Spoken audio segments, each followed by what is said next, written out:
Les entrailles de la Terre n'ont pas livré tous leurs secrets. Au cœur de la péninsule gaspésienne, sur les sommets des montagnes qu'on appelle les monts Chic-Choc, des hommes ont besogné dur dans l'espoir de tomber sur le filon qui allait les rendre riches. La mine fédérale, c'est ainsi qu'on la nommait, appartenait malgré son nom à des intérêts privés canadiens, américains, on ne sait trop, cela a plus ou moins d'importance. D'ailleurs, tout ce qui entoure l'histoire de cette mine reste méconnu. Même les Gaspésiens ne s'en souviennent plus. En histoire de la Gaspésie, l'un des ouvrages qu'on se réfère le plus, c'est Histoire de la Gaspésie. Donc, c'est notre Bible à nous. Un ouvrage de référence. Alors, on en traite environ 2 ou 3 lignes dans un volume de 800 pages ou à peu près. Il y a une page d'histoire qu'on a oubliée, celle de la mine fédérale en Gaspésie. La Gaspésie, c'est l'une des plus vieilles régions du Québec, sinon la plus vieille. La présence amérindienne, on la situe à 10 000 ans avant notre ère. Alors, en 10 000 ans d'histoire, c'est certain qu'il y a des pages d'histoire de la Gaspésie qui ont été oubliées. La mine fédérale, c'en est une.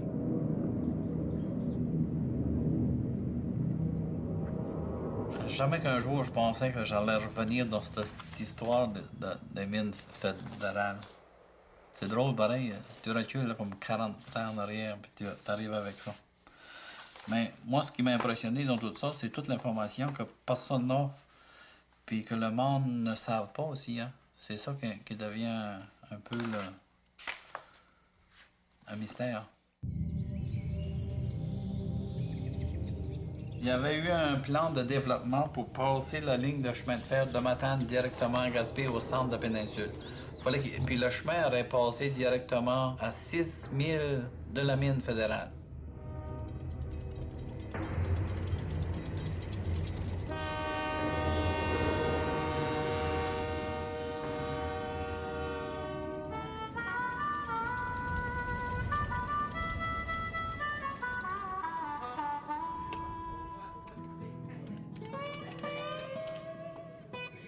Hi, Bobby. This is Phyllis calling from Cascapedia Society. I have a gentleman here. They're doing a documentary on the old federal mines, and I was just wondering, did you ever work there?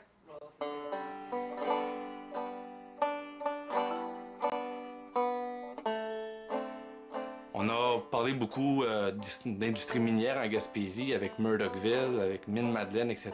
Celle-là fonctionnait quand même au début du 20e siècle, bien avant Murdochville.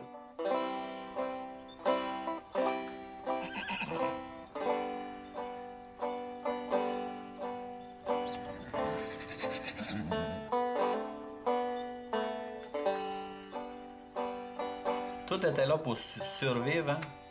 Ça fait que le jardinage, c'était comme un petit village. Il y avait beaucoup de bâtiments. Il devait y avoir au-dessus de 20 bâtiments là. On en voit à l'heure actuelle 19 sur des maps, mais il devait y avoir au-dessus de 20 bâtiments dans le secteur-là. Il va y avoir peut-être 200 personnes, là, ou peut-être davantage, qui vivaient carrément dans les Chic-Chocs en 1920. C'est assez inusité et ça devait être très dur, évidemment, parce qu'on parle de camps de Boiron, simplement, mais qui vivaient de façon autonome.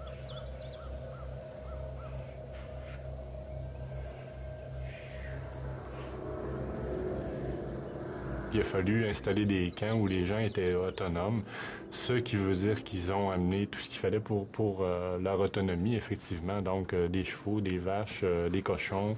Ils ont coupé le bois, ils ont défriché, ils ont fait des champs parce qu'il y avait des champs de pommes de terre, des champs d'avoine, vraiment.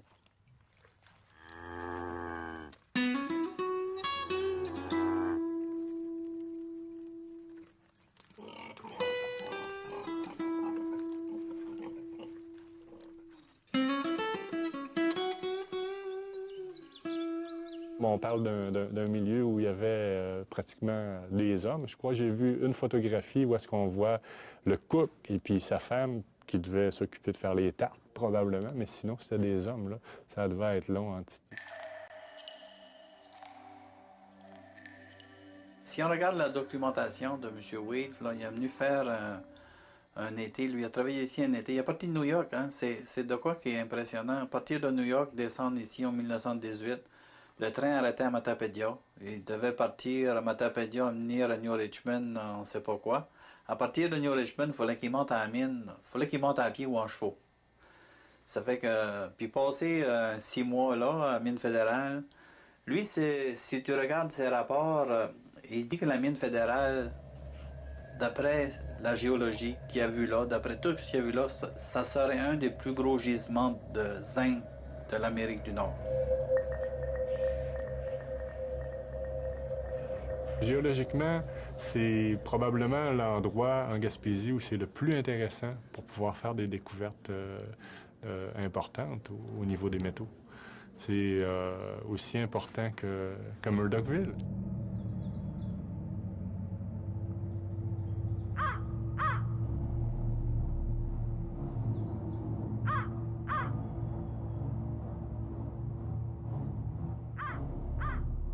On a peine à imaginer de nos jours les prouesses déployées pour amener à pied d'œuvre les hommes et le matériel nécessaire aux travaux d'exploration de la mine.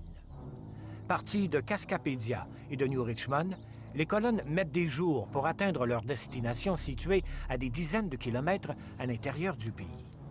Une bonne partie du trajet se fait en radeau jusqu'à ce qu'on aperçoive la fameuse colline fédérale, comme on l'appelait. Les derniers kilomètres restent les plus difficiles. En fait, il n'y a pas de chemin, qu'une piste rudimentaire le long des ruisseaux qui dévalent la montagne jusqu'à la rivière.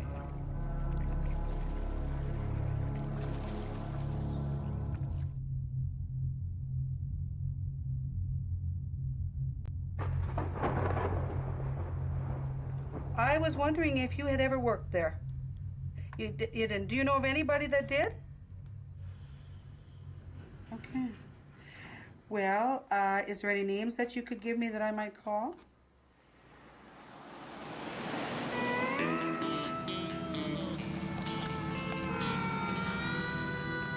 Il y a beaucoup d'autres showings qu'on a trouvés là, cette année là, qui est très, très, très joli à montrer. Là, on va vous en parler un petit peu plus tard, là, ces showings-là. Toujours ce rêve de tomber enfin sur le bon filon. C'est comme une manière de vivre pour ce prospecteur gaspésien qui est devenu en quelque sorte l'héritier de la mine fédérale. Vital Arsenault de Bonaventure s'est porté acquéreur des droits de prospection de ce lieu mythique où tellement d'autres avant lui ont goûté aux joies et aux déceptions du métier. C'est ici que Vital se sent vraiment dans son élément. Et la vie commence.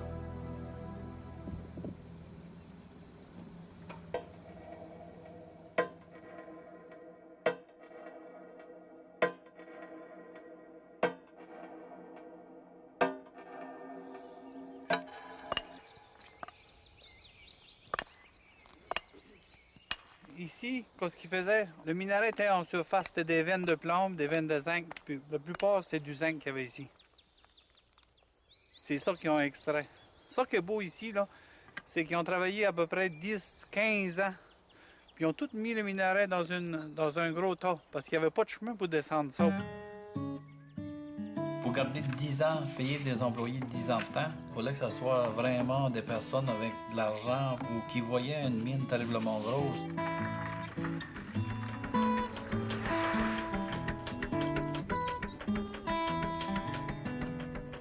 Ils ont accumulé le stock avant que le chemin soit fait pour descendre à 132. C'est impressionnant, ce bout de chemin qu'ils ont vécu là. Toute cette histoire-là, là, c'est quelque chose. Là, ici, on se retrouve là, sur une veine minéralisée. On a du plomb, du zinc, on a du quartz. C'est ici qu'on a trouvé, il y a une largeur de 4 pieds à 5 pieds de plomb massif. Puis aux côtés de la veine de plomb, on a du zinc. À la mine fédérale, ce qu'on trouve, c'est le plomb, le zinc. Donc la galène, c'est du plomb avec une très forte teneur en argent. Donc on appelle ça de la galène argentifère. Et associé à ça, on trouve l'asphalérite, c'est-à-dire le zinc.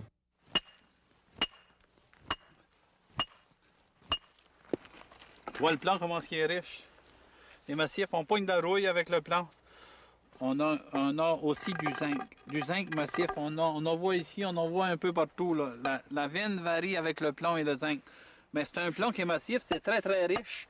Comme vous pouvez le voir, là, tu arrives avec un plomb là, très très très très massif. Le plomb est pur à 98%.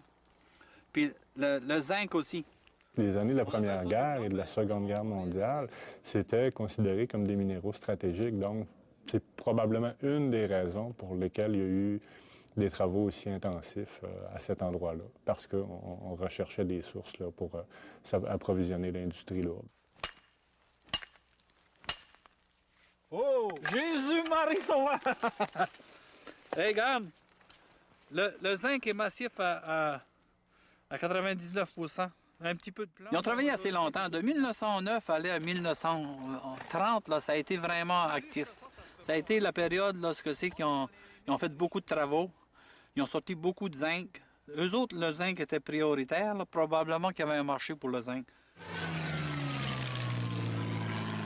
Pour ceux qui se sont intéressés à l'histoire, quand on parle des avions de combat de la guerre 39-45, on parlait des zinc. On appelait ça un zinc parce que c'était fabriqué avec le zinc. Le zinc, c'est avec ça maintenant qu'on va galvaniser certains métaux.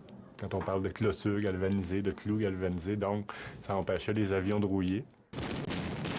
Tandis que le plomb, bien sûr, c'était surtout utilisé dans les obus, malheureusement, mais c'est à ça que ça servait. Yes, could you give me a name? Yes.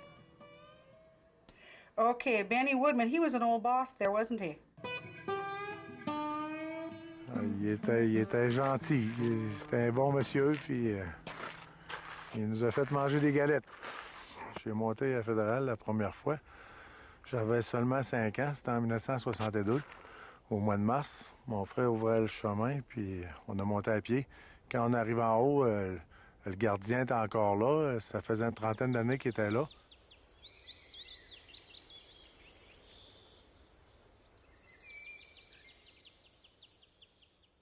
Monsieur Benny Willmans.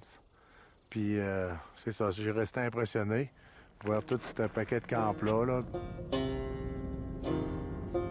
En tout et partout sur la propriété, il y avait une cinquantaine de vieux camps à Ouaron. C'était spécial à voir, là, puis on voyait qu'il y avait bien de l'activité qui s'était passée là dans les années auparavant. Les camps étaient encore installés comme dans le temps, là. Il y avait la vaisselle, puis la literie, puis les vieux téléphones à crainte, là. Dans peu de temps, les traces de l'existence des hommes auront disparu des sommets. Qui saura alors ce que ces ruines cachent? Nul ne sait au juste la quantité de minerais qu'on a extrait des sommets. Cela aussi fait partie des mystères de la mine fédérale. De toute façon, peu de gens s'en soucient. Ce dont on est certain, par contre, c'est que le gros des activités s'est déroulé de 1910 à 1930. C'est donc un village fantôme qui agonise loin des regards. Et les rares témoins de cette époque ne sont pas faciles à débusquer.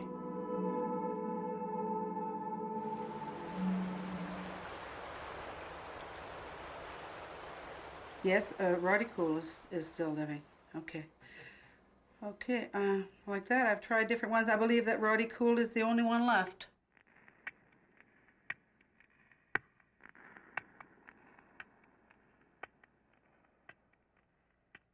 I worked at Brandy. I worked there on diamond drills. And I worked there in, it was 52 and 53, I think. 52 and 53.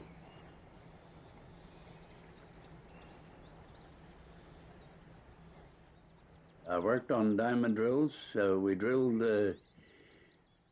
holes for the test the ore. We drilled above where the shaft was, and then we drilled in. After they had the shaft in so far, we drilled 3 holes. We drilled one straight ahead, 1,000 feet. We drilled one to the right, 1,000 feet, and one to the left, 1,000 feet.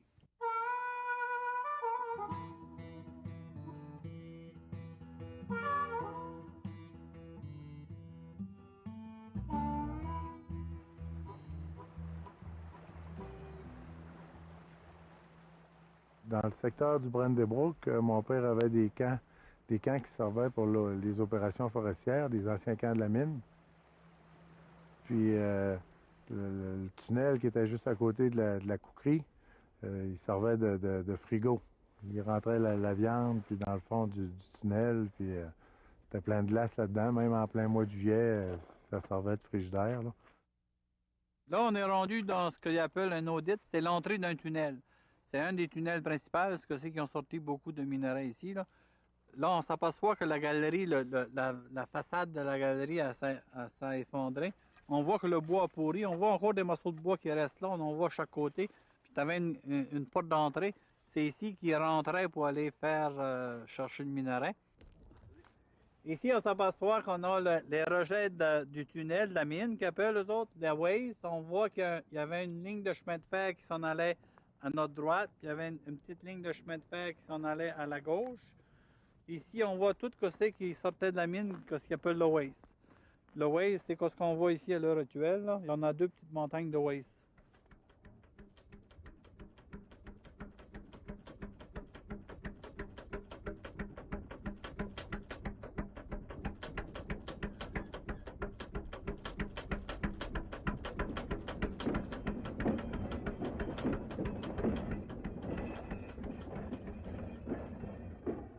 Les tunnels, on pouvait rentrer un peu dans les tunnels, aller faire un peu d'exploration, mais on avait les avertissements de notre père de ne pas aller trop loin, parce qu'à un moment donné, quand on voyait les poutres qui étaient toutes écréanchées, là, on revirait de bord. Ça nous faisait peur un peu, là.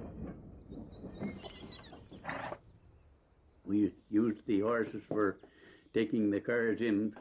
We used to have to blind the horses to get them to go under. We used to put a bag over their head for to get them to go in. Once they were in, you could take that off of them. You see, you went out of the light into the darkness.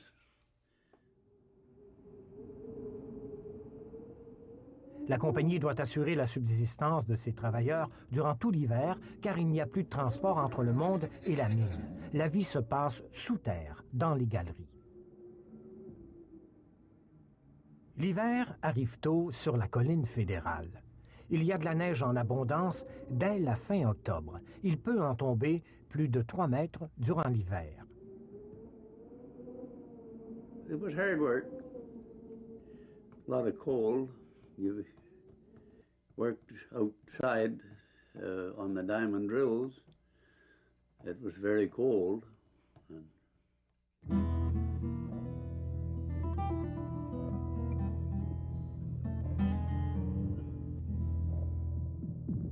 Parce qu'on ne pouvait pas entretenir tous les camps, là. Fait que, à un moment donné, je les ai fait brûler pour question de sécurité, là. Il y avait 3 tunnels, puis il y avait le shaft de la mine qu'on appelait, là, qui était profond. Puis à un moment donné, pour la sécurité, c'est moi qui a bouché ça, là, qui a fermé ça avec le tracteur, là. Anciennement, dans ces temps-là, c'est ça qu'il y avait, le pic puis la pioche. Il n'y avait pas de bulldozer quand ils sont arrivés ici. Il n'y avait pas de grader, de loader. Il n'y avait rien de ces affaires-là. Le pelle mécanique n'existait pas. Ils faisaient tout, c'était de la pioche. Ils avaient des systèmes là, qui étaient la pioche, le pic puis la pelle. Puis ils cherchaient le long des coulées, le long des places plus abruptes, le long des ruisseaux aussi. Hein. Ils cherchaient là, de minéralisation. Mais c'était ça qu'ils recherchaient. Ils ne recherchaient pas les gisements profonds. Ils recherchaient tous des gisements de surface, surtout dans des veines. Ils suivaient les veines. Ça fait que la mine a été en opération pour assez longtemps. Ça a été rentable pour eux autres.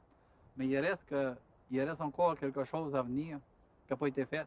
c'est fort possible qu'avec les nouvelles technologies, que dans 10 ans ou dans 20 ans, il y a des compagnies minières qui retournent là, qui poursuivent des travaux pour aller encore plus en profondeur. Parce que au niveau géologique, il y a tout ce qu'il faut. Il y a tout ce qu'il faut. Tous les ingrédients sont là.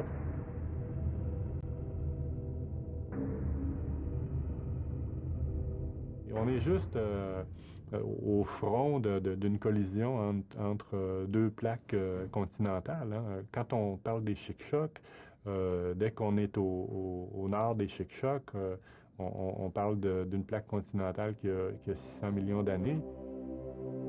Tout ça, là, quand c'est embarqué l'un par-dessus l'autre, c'est une collision. Donc, ça devait être assez effroyable au niveau géologique, ce qui se passait là, puis les volcans, puis etc. C'est une ancienne cordillère, comme la cordillère des Andes. C'est un endroit où ça devait être féerique à cause des volcans, des explosions. Ça devait être très épeurant.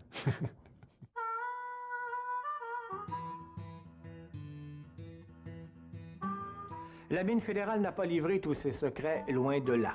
La Gaspésie, de l'intérieur, garde ses distances. Il faudra le temps qu'il faudra. De toute façon, l'histoire géologique de cet immense territoire s'étale sur des centaines de millions d'années.